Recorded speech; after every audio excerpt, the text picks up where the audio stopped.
Welcome to Cannabis Health Radio, a podcast where we share stories from people around the world who are using cannabis as medicine. The information is meant to raise awareness about the health benefits of cannabis, but should not be taken as medical advice. Now, here are your hosts, Ian Jessup and Corey Yelland.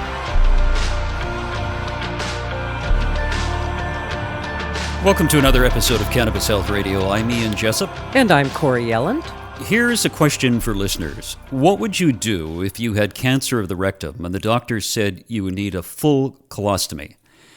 You're scared, you're in a psychologically vulnerable place, and you want to keep living a normal life. Our guest today had cancer of the rectum, went with conventional treatment of chemo and radiation, but when doctors told him he had to have a full colostomy, he opted for cannabis instead. And joining us from Florida to tell his story is Craig Kettleson. Craig, thanks for doing this. We greatly appreciate it. Oh, I'm happy to be here. Now, there are a number of signs of cancer of the rectum. When did you first notice that something was amiss? The first time would have been January 2nd of 2017. New Year's Day, we had gone to a very fancy hotel brunch here in town. And did I overdo it on the protein. That was pretty much all I had. It was a very, very elaborate buffet with all kinds of shellfish, stone crabs and lobster and oysters and you name it. The best of the best. And I ate a whole lot. So the following day, when I used the bathroom, it just felt like I passed a softball. And I'd never had that experience before. Mm-hmm. So I knew something was amiss. And I remember telling my partner, I think I broke my butt, were my exact words. And I thought perhaps that it was due to just the amount of protein that I had had. I had just had no greens or any kind of carbohydrate that day. And like I said, I really overdid it. And I thought perhaps I tore something. There was some kind of an issue. And so there was a sensation, not necessarily a painful one, but a sensation that followed me for several months after that. And it steadily got worse. Probably around February, I remember using the bathroom one night and I passed a great amount of blood, which scared me, but not enough to go to the doctor. I'm just one of those guys. I've actually, going back just a bit, I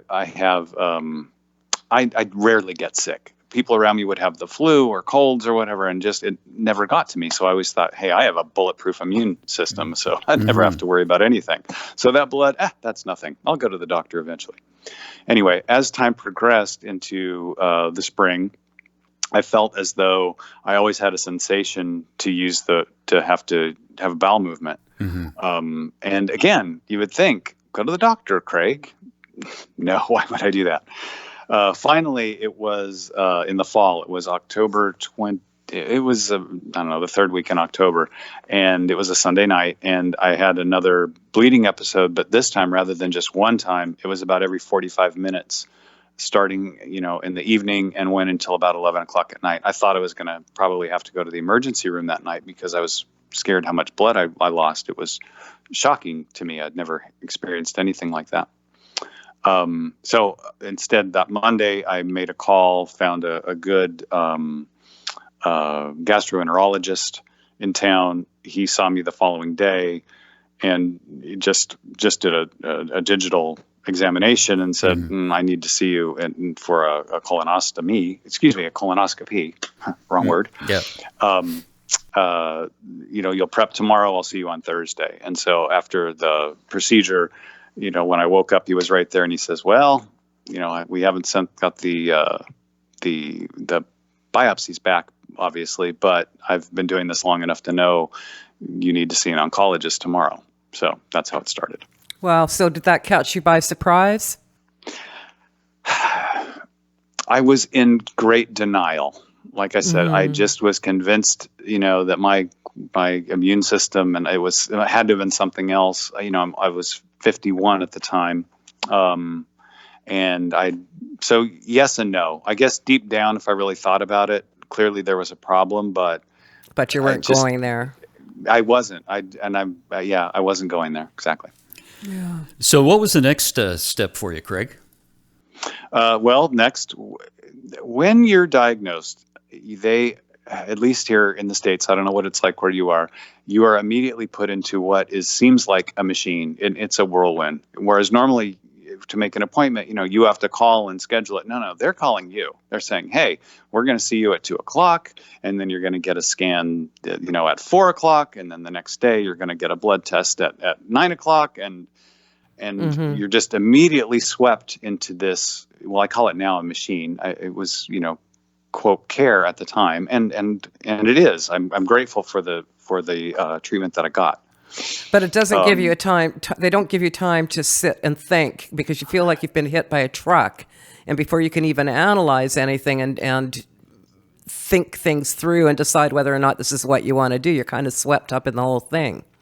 It's absolutely true. When I saw the oncologist, which was my first appointment, the following day, that Friday in the afternoon, I didn't even really know what cancer was or how it worked, which is so ignorant, and I can't believe it, but I didn't. And so, the paper that covers the bench that you sit on during examinations, he got out his ballpoint pen and he's drawing me. I still have it. He's drawing me a little diagram of, okay, well, this is a normal cell and this is a cancer cell and this is what it does, and went through the whole. It was right back at square one, giving me. And so, yes, to be swept up, it was just it was shocking. I don't know if that's the right word, but was. It was quite something. No, I can understand that because if a doctor tells you you have cancer, immediately I think you're beset by fear, anxiety, vulnerability, and anything the doctor, I can imagine that anything the doctor says after that, you don't hear because of the... You're kind of in fight and flight. That's right. Yeah. Were you like that, Craig? Yes, absolutely. Whereas normally I can remember situations, conversations, almost verbatim. I have an ability to do that. It is a complete blur as to what happened that day. I remember the sketch, and that's about it. And it was quite something, and very unnerving. Now, you opted for chemo and radiation, correct? Yes, the other thing is, as I said, when you're swept into the machine of it all, and you had said, Corey, and very well said, you don't have time to think. I had no knowledge of cancer. I knew obviously about chemotherapy and radiation therapy, but I didn't know how it worked, how it was administered. I knew nothing. And even after that meeting with the oncologist the first time, I still knew very little. There was a port that was supposed to be put in, and then I was dealing with my insurance at the time, and it was just really overwhelming. So I opted to have the treatment. I didn't actually go with that oncologist. It turned out he wasn't in my insurance plan. I found another one. And so I did go through 5 weeks of radiotherapy. And then also I did chemotherapy. I was, as far as I'm told now, I was lucky. I was able to take it in a pill form. It's something called Xeloda. And so the side effects for that are quite less, from what I understand, than the type of chemotherapy that's typically done, the FOLFOX, where they go through a port and right into your bloodstream. Did you have any effects from the radiation?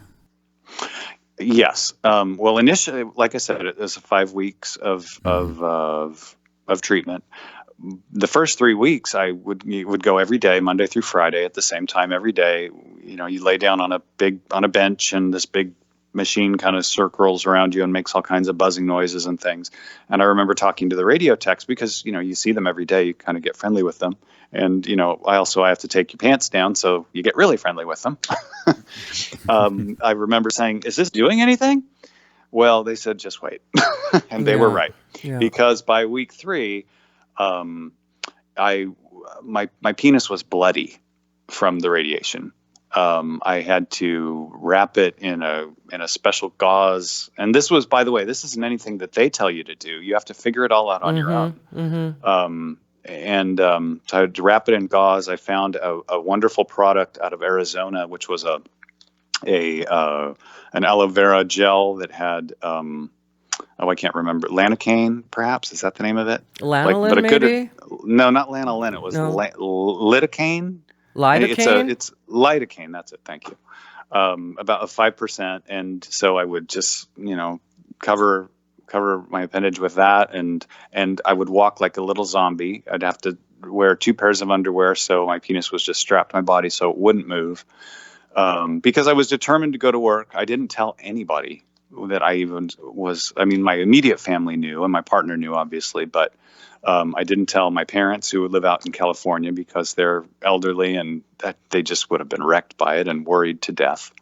So I just kept it. To this day, they actually don't know. Oh, they still don't know. They still don't know. No. Wow. I've just kept it to myself. My friends around here and family know once I got I guess I'm giving a spoiler alert. Once I got the good news that it was gone, I did reveal what I had gone through and what I did to get there. Now, after your chemo and radiation, when did the doctors say that you need a full colostomy? Okay, so I started treatment in the early November and ended in early December. So about 6 or 7 weeks after that, I went to see the surgeon, who is at a renowned, you've heard of it, cancer clinic down here. And he's actually renowned nationally, from what I understand, as being, he's noted for sphincter preservation, is how it was explained to me. He's able to do surgeries. In my case, let me back up just a second. My 4-inch tumor was right at what they call the dentate line, which is just behind your anus, and where just behind the anus. We'll leave it at that. Yeah. Were you so it was in a precarious spot. Craig, were you adenocarcinoma then, or squamous? Edema. Yeah. Okay. Because the first little bit is squamous, and you were right on the border there. Yeah. Okay. Exactly. See, I know exactly what you're talking about because I've been there too. Yeah. Yeah. So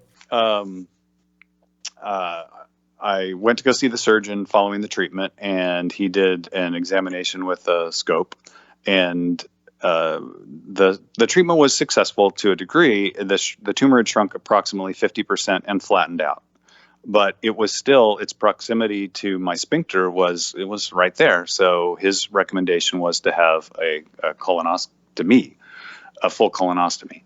And at 51 years old, it was just kind of not the news you want to hear. I remember driving home and calling a friend of mine who is very much into natural medicine and things of that nature. Mm-hmm. And she said, "Don't worry about it, Craig." She says, "I am going to get you on RSO." I said, "What's that?" She says, "Just come by. I'll show you, or I'll tell you about it." She didn't obviously have any, but she had some things printed out from the internet ready for me. And for those that don't know, this crowd, of course, knows Rick Simpson oil. I didn't know about it. I'm a kid who never used cannabis ever. My partner does quite a bit, but I just I never enjoyed. I tried it maybe twice in high school, smoking, and I didn't enjoy it. I had never tried any edibles or anything like that. It wasn't for me. So I never touched it. I didn't know anything about it, other than, being around it. Many of my friends, and like I said, my partner as well, use it regularly, but I did not. Okay, so she told you about Rick Simpson oil, cannabis oil. Yes. And did you start taking it right away? More or less. How did you obtain it, by the way? Good question. Okay, so in Florida, they had just passed has it been passed yet? I can't remember. Medical marijuana is legal here in Florida. However, only recently the actual bud or flower became available. Prior to that, the only thing you could get with a state card was vape or sublingual oils or balms. That was all that was available. Mm-hmm. But I didn't have a card at the time. So I did my research. I found a wonderful resource on Facebook called, it was a page called Cannabis Oil Success Stories. Yeah. Yep. Yep. Go Do you ahead. know that? Yep. Okay. And I was able to do pretty much all of my research through that website. There's a little search bar on the left side. You can put in a search keyword term, and then there's just, because the site is so popular and has been around for so long, literally thousands of threads related to what you're doing. And so I just kind of pieced it together and got my education in that respect. So the question, I guess, was how I got it. So I called a friend of a friend and was able to obtain about a pound of different types of cannabis leaf. And I got my rice cooker and my strainers and my stainless steel pots, and I made myself some Rick Simpson oil, a great deal of it, actually, because like I said, I had a whole pound. So, and then this is a guy who never dealt with cannabis at all. Never. And Never. Now you're making your own oil. Yes. Yeah. I became, and I tell you, if I had to, I'm fascinated now. And to the young people out there where this can actually be a career. If I was, 20 years old, this would be my career. I find it absolutely fascinating. And I still don't particularly like the effects of the euphoric effects. I take my oil before bed, but just the properties and what I've learned about it and how it is absolutely just the most fascinating plant. And so, how lucky are we to have it? How did you start taking it? Was it suppository orally or? Initially, yes. So I then took the oil and I cut it with coconut oil, my very first batch, probably about 50%. And I sucked them into these little plastic syringes, 1 milliliter each. And so initially, yes, I was taking them as suppository. And the tumor being right on the other side of my sphincter, I was able to lay the material directly on it. And then I would just, lay on my stomach for 20 or 30 minutes after taking it. And I would take actually, I guess, half a tube in the morning and then half a tube at night, which I believe worked out to be about a gram, how we figured it out. I did get some help from a nurse practitioner out of California that is in business, as a consultant. And so she helped me out with the dosing and so forth. And actually, how I found her was an article on that Facebook page that I mentioned earlier. And she had written an article about how the absorption of the suppository, taking cannabis through suppository doesn't give you the absorption that people think that it does. And so that was actually why I contacted her, because that's how I was taking it. And she recommended that I also begin taking it orally. So I did. As well. So I was taking 1 gram a day. I've worked up to 1 gram a day orally and then also suppository. So for several months, I was walking around absolutely high as a kite. Did you go to work? Yes. Now I'm lucky. It's a family business that I work in. Okay. And we don't get a whole lot. It's a store. We don't get a whole lot of traffic, so I was able to maintain. Pretty much by 10 or 11 o'clock, I was fine. But when I would wake up in the morning, it was Craig, sorry. Did you get your oil tested? Do you know what the cannabinoid profile was?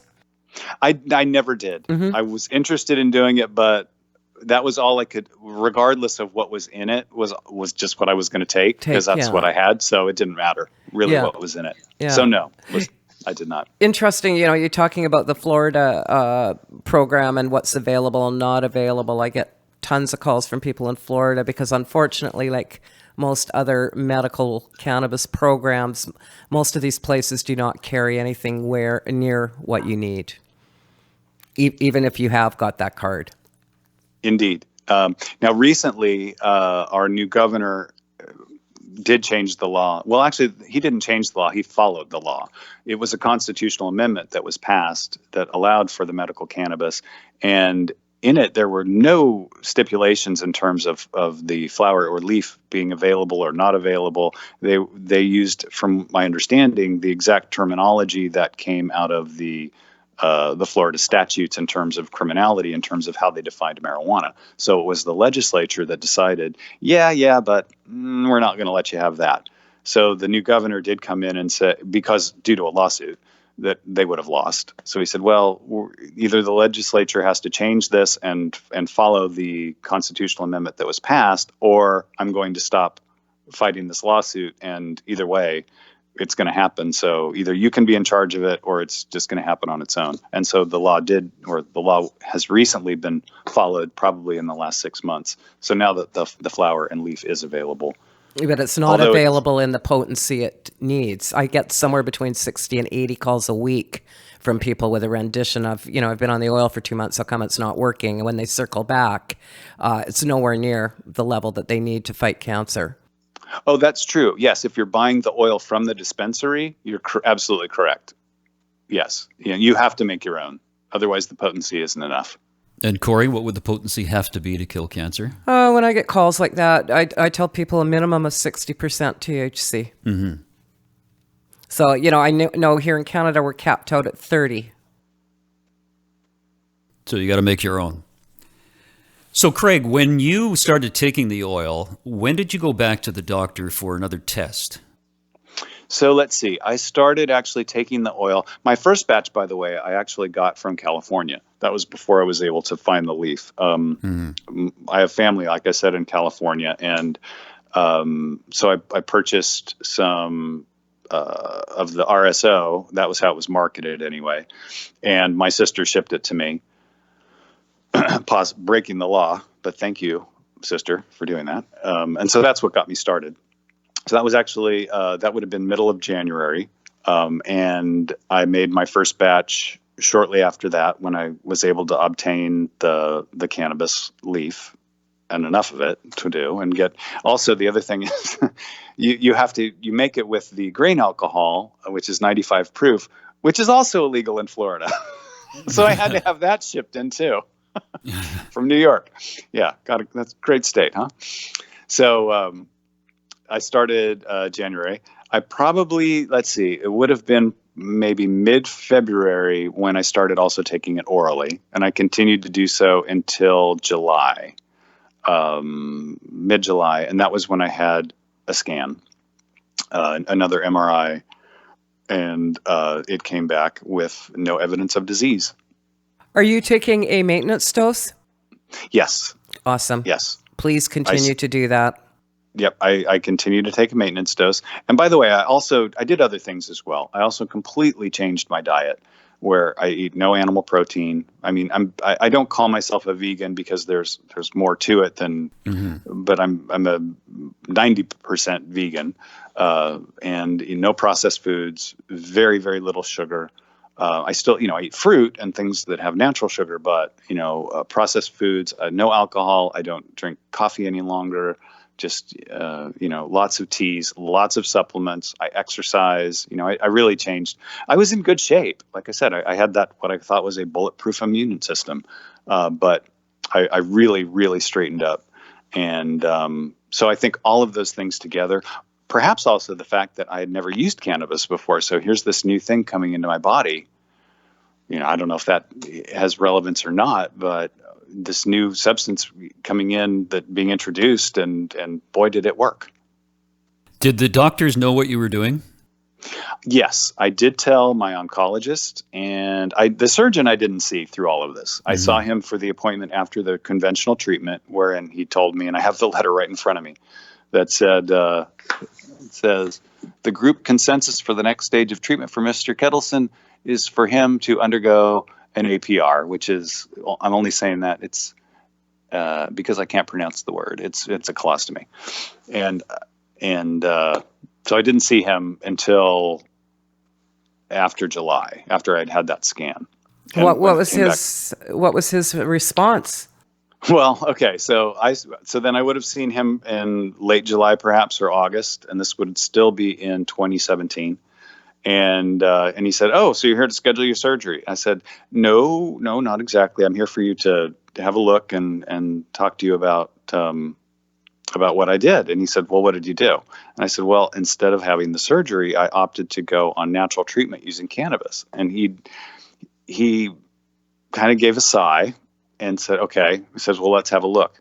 And he almost, I sensed almost a bit of anger, like, how could you be risking your life doing that sort of thing? That was sort of the feeling I was getting. And in so many words, he even said that. It went very quick. So I'm in the table and doing a scope, and he's saying, "Well, if let me think for a second." He said, "Whatever you did, you're going to have to, keep doing it, and you're going to have to come back every 3 months for a scan, and you're going to and an examination." And then he went in and he actually saw that what was left of the tumor was just this tiny little scar tissue.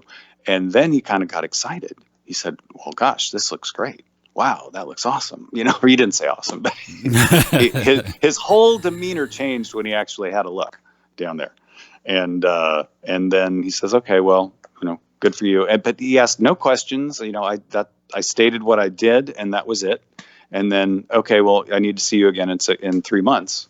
If you're doing what they call wait and watch, which is when you have a complete clinical response, which is what they're taking credit for." Yes.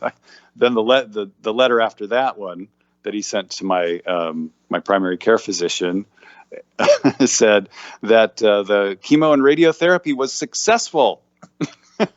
And it was about half. Yeah. Yeah. Well, it's interesting listening to both you and Corey, because you both had similar issues to deal with. Corey, when she was offered radiation, they said it would close her orifices, but we can take you upstairs and Dilate the back one for you. yeah, and no thanks. Yeah, see, I didn't do any chemo or radiation at all, Craig. Oh, wow. Yeah, I just did oil. That was it for me. And you didn't know anything about oil when you started, No. did you? No, and I was like you. It had very limited experience with cannabis, and none of it had been good. So I shied away from it. Didn't have anything against it, but certainly wasn't a user at the time. Well, Corey, who introduced you to the oil and that kind of treatment? Oh, I was completely on my own. This was before the days of Facebook Sure. pages on this. So I watched, my sister sent me the video Run From the Cure, and I watched that and then started researching from there. Wow. Mm-hmm. So you did no conventional treatment? None whatsoever. Amazing. And she was supposed to be dead within 2 to 4 months. Yeah, I've just received last month 7 years all clear. Congratulations. Thank you. I feel like you're my brother. Craig, when you tell people who you know that you took cannabis, do you get any negative reaction?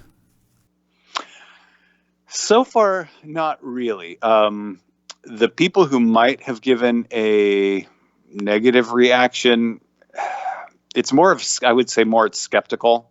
Like, it probably had more to do with the diet or the chemo and radiation. Remission. Yeah. And to a degree they might be right. I was checked by the surgeon relatively quickly from what I understand now. I think it was about just 6 weeks after treatment ended.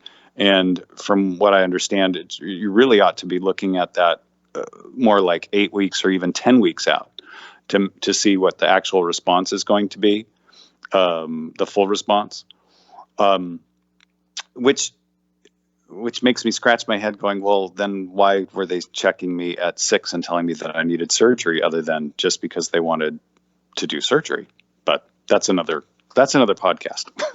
Craig, quit asking those nagging questions. Right? Yeah. No, you changed your diet and you went, do you eat fish at all?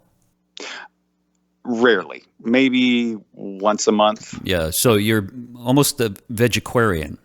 Yes. Yeah. Very, very little. I try to stay away. it just feels like every bite can be health positive or health negative. And that's not to say that fish is health negative or any of those things, but it just, for me, everything that goes into my mouth, I think about now.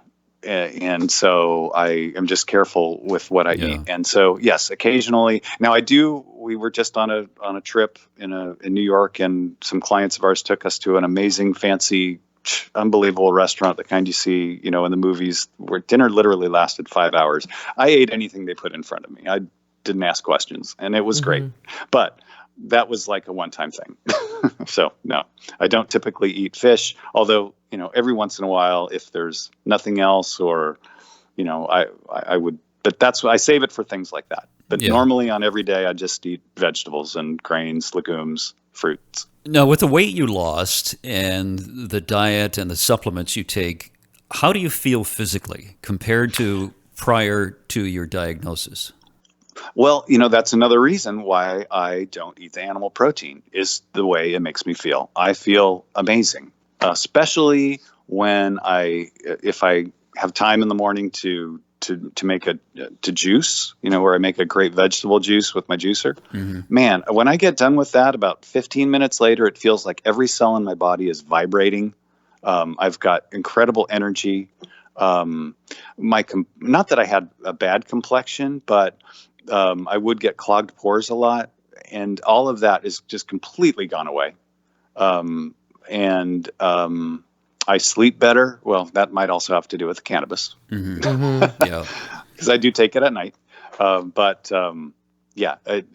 feel amazing, and that's another one of the reasons why I am sticking to the diet, is how it makes me feel. It's for me, it is. I'm much better on this diet. I feel better. I feel like I look better, and I'm very happy with it. Craig, what advice would you have for people who receive a cancer diagnosis?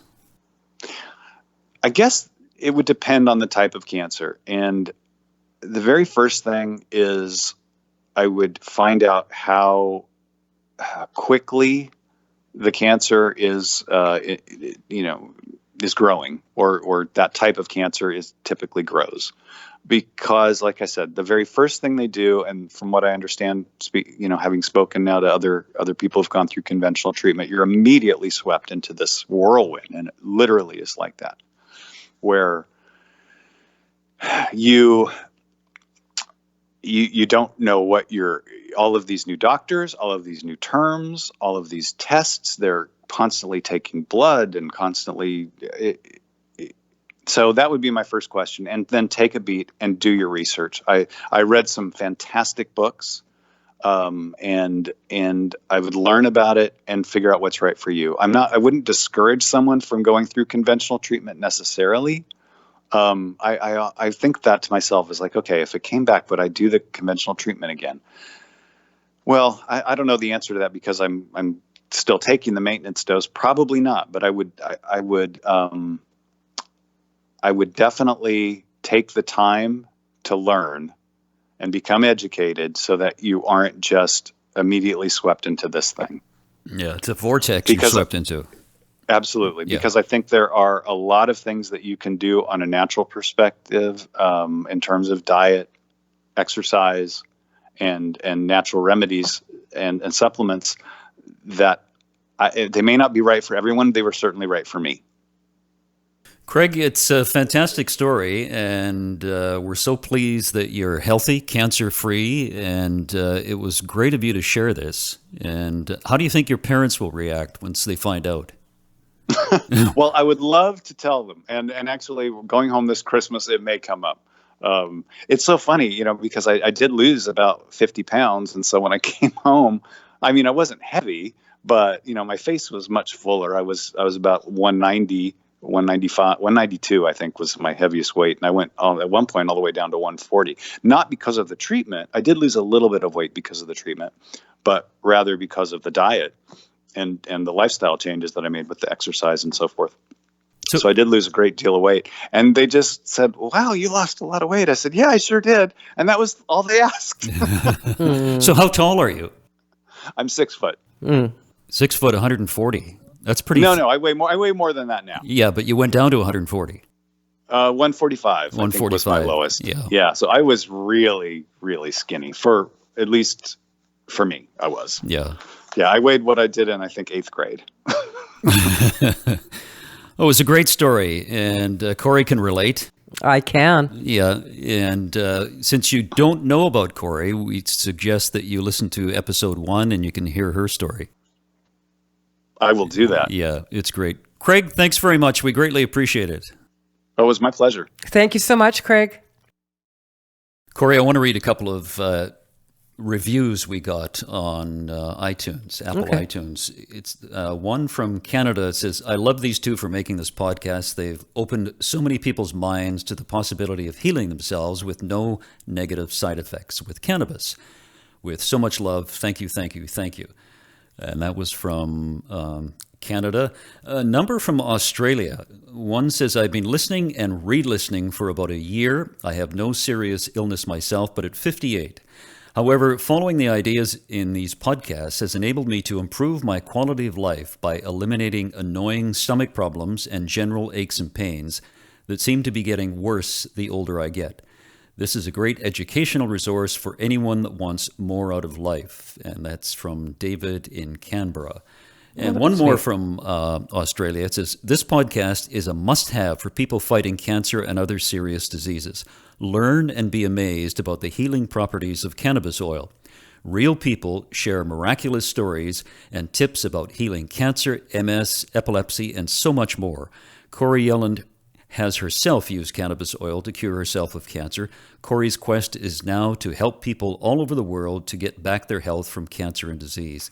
Thank you so much, Corey and Ian, for helping us with the cure. We can never thank you enough. Ah, that's really nice. Well, some people can thank us if they like to donate to Cannabis Health Radio. We have a donate page on our cannabishealthradio.com. And we thank you for listening, and we'll be back next week with another episode of Cannabis Health Radio. Thanks for listening to Cannabis Health Radio. For more information and to search previous podcasts, visit our website, cannabishealthradio.com. Subscribe so you don't miss new episodes. And follow us on Facebook, Instagram, and Twitter.